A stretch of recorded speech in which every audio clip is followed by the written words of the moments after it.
Hello, everyone, and welcome back. Now that you're here, we can begin discussing a character with about as much screen time as clothing. That character, of course, being Yorozu, the incarnated Heian era sorcerer who, during the golden age of Jujutsu, toppled entire clans, faced Sukuna, and lived to tell the tale. I haven't seen much appreciation for Yorozu's power, so I'd like to remind you where she stacks up in the grand scheme of the series. Yorozu's timeline begins with her studying to find a way to use her technique more efficiently. Yorozu is said to be on par with the strongest Heian era sorcerers when it comes to cursed energy output, but she struggled with maintaining her energy reserves until she discovered the evolutionary advantages that insects enjoy and learned to mimic them with her creation technique. With the stamina of a butterfly and the relative strength of a dung beetle, she was able to climb to the pinnacle of Jujutsu with her ultimate armor. She then uses this powerful ability to defeat a force equal to Uro's Sun, Moon, and Star Squad, which are all elite assassins that directly serve the Fujiwara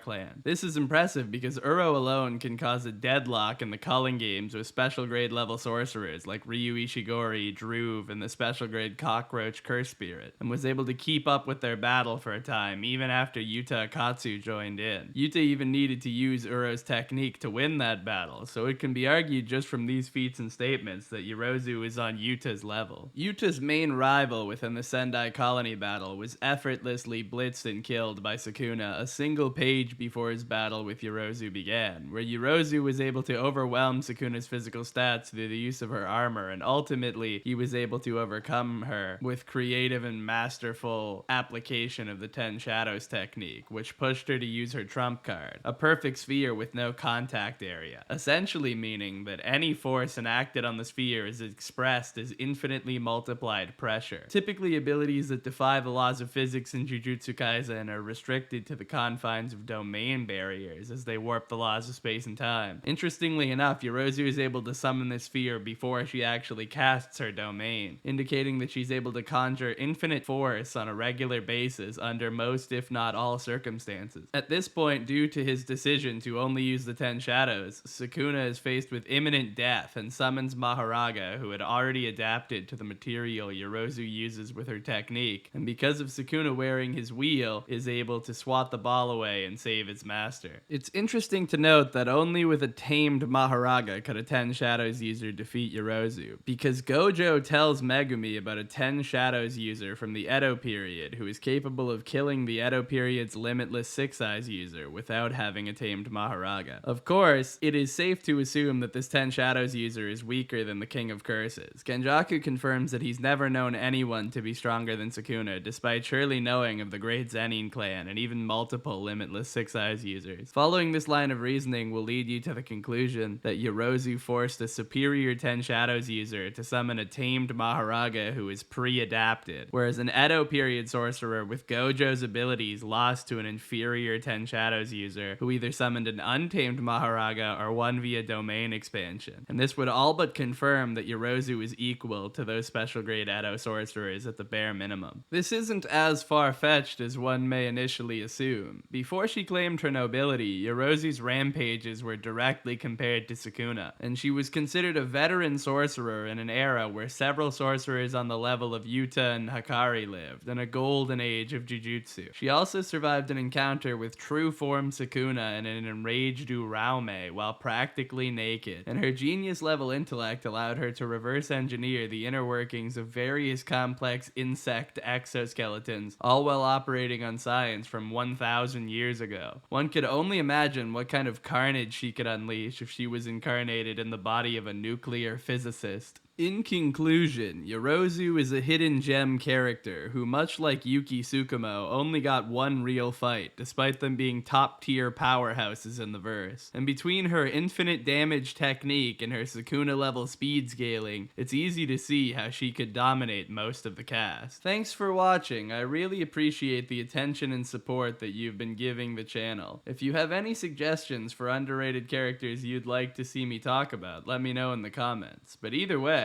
I hope you stay safe and take it easy.